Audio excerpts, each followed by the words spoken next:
pemirsa, Anda masih bersama kami di Kampus Corner. Udinus rutin cetak wirausahawan muda. Oke Mbak Niken, kita lanjutkan nih. Ini di prodi di Udinus ini nih, apakah ada yang memberikan persyaratan khusus nih bagi calon mahasiswanya? Iya, jadi memang ada persyaratan khusus ya buat beberapa program studi yang ada di Udinus. Yang pertama itu nggak boleh buta warna untuk yang mau ngambil prodi DKV, kemudian teknik biomedis, sama yang di Fakultas Kesehatan. Itu yang pertama. Kemudian yang kedua, kalau pengen ngambil jurusan rekam medis, itu ada tinggi minimalnya, baik yang cowok maupun cewek. Kalau yang cowok itu minimal 145, kalau yang cewek itu 142. Oke, ada tinggi minimalnya, terus kemudian tadi ada yang nggak boleh buta warna ya? Karena nanti akan mengganggu waktu mereka berkuliah, karena mata kuliahnya ada yang membedakan warna gitu. Oke, jadi makanya nggak boleh buta warna gitu ya. Berarti untuk prodi yang lain tidak ada ya, aman ya? Iya, aman aja. Oke, baik. Mas Bagas ini kan alumni Udinus juga ya, prodi ilmu komunikasi gitu. Oke. Nah Mas Bagas, apakah nih ilmu-ilmu yang Mas Bagas dapatkan waktu berkuliah di Udinus ini nih berguna nih di usaha Anda sekarang? Yang pertama itu sih cara berkomunikasi sama orang, cara menciptakan komunikasi yang enak gitu kan, enak didengar, maksudnya enak diajak jadi lawan bicara gitu. Dan habis itu aku kan di komunikasi broadcast. Jadi banyak prakteknya tentang broadcasting, mungkin megang-megang kamera, itu sih yang lebih berguna gitu. Maksudnya lebih kepake di pas di sekarang ini di sekarang ini. Jadi tahu kameranya tahu gimana? Kameranya mengoperasikan gimana, tahu angle-angle-nya gimana gitu. Itu yang penting juga nggak sih kalau di foto dan video tuh angle-nya dari mana gitu? Penting ya? Penting. Atau yang mungkin ada yang lebih penting mungkin apa? Yang pertama angle sih, karena angle itu bisa nyiptain cerita sendiri di foto atau video gitu. Terus selain angle, yang penting apa kalau di pengambilan foto maupun video? Kliennya nyaman apa enggak gitu. Kliennya nyaman apa enggak gitu. Yang penting kliennya udah nyaman sama kita, ngobrolnya udah asik, udah kayak temen. Itu di foto dia senyum pun enak gitu. Kalau udah nyaman, nggak canggung ya. Canggung. Tapi ada loh Mas, kayak mungkin ada nggak sih klien yang dia nggak fotogenik atau mungkin malu-malu, nggak tahu Mas kayak gitu. Walaupun dia diarahin juga masih kayak agak susah diarahin, mungkin tuh gimana tuh? Ada sih itu jadi challenge bagi kita juga ya. Jadi gimana caranya orang yang kayak pendiam gitu, yang mungkin mereka nggak pernah foto atau apa, itu jadi mereka tuh enak di foto gitu. Jadi caranya yaitu pertama komunikasi dulu. Jadi kayak biasanya kalau foto angle-nya mana, kalau selfie gitu, kanan apa kiri gitu. Biasanya kan ada kanan Mas gitu. Oh ya udah kita foto dari kanan. Kita foto dari kanan, kita tunjukin hasilnya.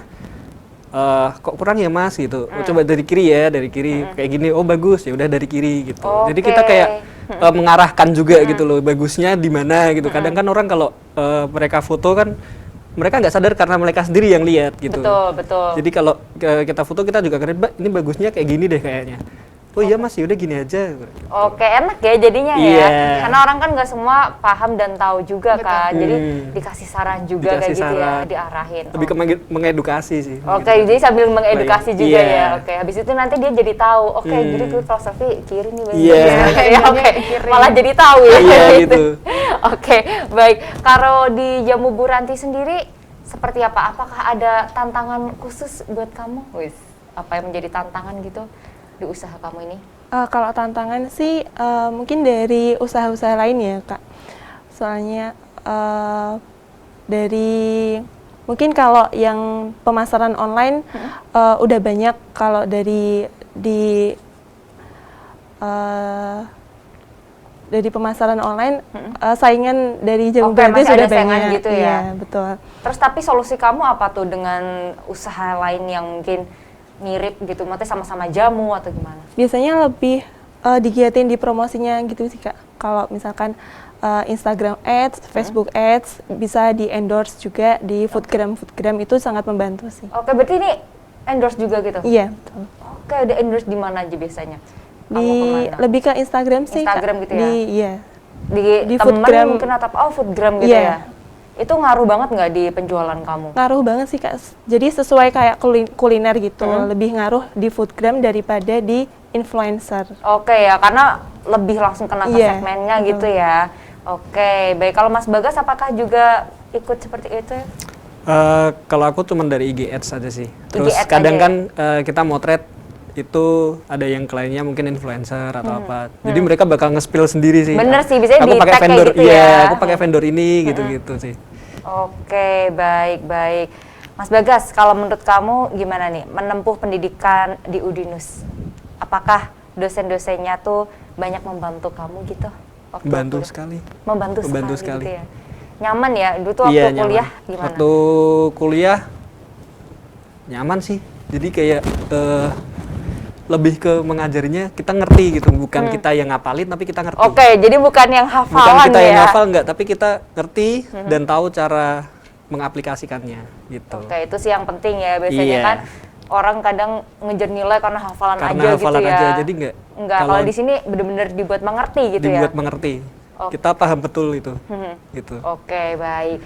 Kalau Mbak Agnes ini juga sebagai ini ya, ikut di organisasi kemahasiswaan apa tuh? BMFKes. BEM Fakultas Fkes. Kesehatan. Oke, udah anak BEM nih. Dulu Mas Bagas ikut nggak BEM? HM. UKM? Iya. himpunan gitu. Oke, Himpunan himpunan gitu. masyarakat. Oke, ini Mbak Agnes nih ikut di BEM ya, Badan Eksekutif Mahasiswa nih. Ilmu apa aja sih yang kamu dapatkan dan bisa kamu pelajari selama mengikuti organisasi itu? Selama berorganisasi di BMFKes lebih banyak untuk peka sama masyarakat sih, Kak. Lebih peka sama lingkungan sekitar, sama bersosialisasinya juga lebih jauh lebih peka. Lalu cara mengatur jadwal juga lebih terasah sih kalau Oke, iya ya, Jadi, karena harus organisasi, harus sambil kuliah, kuliah, harus dan sambil usaha ngurusi juga. jamu buranti gitu ya. Oke, baik. Kalau Mas Bagas sih tadi ternyata juga ikut himpunan HM ya, himpunan Iya, mahasiswa himpunan gitu ya. mahasiswa. Ini lingkungannya gimana nih dunia organisasi di Udinus ini, Mas? Bagus sih, saling gotong royong, saling membantu itu sih. Oke, Jadi, kerjasamanya bagus ya. Iya, kerjasamanya bagus banget. Oke, nah ini kalau dukungan Civitas Akademika Udinus sendiri untuk organisasi-organisasi ini seperti apa dari Mbak Agnes nih? kalau selama di BMFKes ini karena ikut juga kampus Merdeka PHP 2D, Oke. jadi kemahasiswaan Civitas Akademika Udinus nih sangat support sekali baik dari material juga dan juga non material juga. Oke, Mas Iya. Bagas waktu itu kan beda angkatan nih ya. Beda angkatan kalau Saya angkatan di- pertama dulu. Oke, angkatan pertama. Iya, angkatan pertama komunikasi. Kalau di zamannya Mas Bagas gimana tuh? Dukungan Civitas Akademika untuk di organisasi-organisasi. Mendukung sekali sih, apalagi dulu kan saya angkatan pertama, jadi belum tahu apa-apa tentang himpunan mahasiswa. Itu benar-benar dibantu, diarahin. Diarahin gitu Iya, ya. Bimbing ya. dibimbing. Oke, keren. Mbak Niken, menurut kamu nih gimana nih untuk mahasiswa-mahasiswa yang kayak gini nih? Usaha jalan, Iya. kuliah juga jalan, tapi juga masih berorganisasi. Organisasi juga jalan. Mereka keren sih sebetulnya karena pintar mengorganisir waktu juga. Betul ya, membagi gitu. waktunya Membagi ya. waktunya itu bisa dan tiga-tiganya bisa jalan loh. Iya, bener. Gitu. Jadi ini keren banget sih. Salah satu mungkin Skill ya? Jadi skill ya? Iya betul. Jadi waktu bekerja pun mereka udah nggak kaget lagi nih Bener, karena bener, lingkungan pekerjaan kan juga harus seperti itu. Terbiasa membuat event, organisir waktu dan lain sebagainya kayak gitu. Oke, jadi udah belajar sejak di bangku kuliah Betul. gitu ya. Oke, baik. Kemudian kalau Mbak Niken nih, tadi pendaftaran nih ya, kan ada dokumen-dokumennya tadi, ada apa aja tadi Mbak Niken? Yang pendaftaran ya, ada fotokopi rapot, Fotokopi rapot, kemudian ada apa namanya sertifikat kejuaraan kalau ada, kalau ada, sama biaya formulir aja dia sih. formulir foto-foto gitu. Foto perlu? enggak, Oh, nanti enggak. waktu daftar ulang baru pakai foto. Oke, ya daftar ulang gitu ya. Oke, Iya. setelah melakukan pendaftaran nih dan mengumpulkan berkas gitu. Oke. Ini kapan sih pengumuman diterimanya atau enggak diterimanya gitu, kapan? Oke, jadi untuk jalur yang PMDK 3 ini nanti kan pendaftaran ditutup tanggal 2 April. 2 April, betul. Pengumumannya nanti tanggal 4 April seperti seperti itu. Oke, jadi setelah 2 hari ya? Iya, setelah 2 2 hari April doang. ditutup, 4 April pengumuman. Berarti Betul. pengumumannya serentak ya pastinya ya semuanya? Iya, Oke. semuanya serentak jam 6 sore Jam 6 biasanya. sore. Di mana Gitu. tuh biasanya pengumumannya, Mbak Nah, Nika? kalau pengumumannya sendiri nanti bisa diakses secara online di dinus.ac.id di website kami. Oke, dinus.ac.id. Oke, nah setelah pengumumannya dipublish nih dan dinyatakan diterima gitu Iya. Mbak Nika nih, kapan sih mereka dapat melakukan registrasi ulang nih? Dan dokumen apa aja sih yang dibutuhkan untuk diregistrasi ulang? Oke. Oke, tapi lanjutnya nanti. Oke, lanjutnya nanti setelah jeda berikut ini. Ya pemirsa jangan kemana-mana, kami akan kembali untuk Anda usai jeda berikut.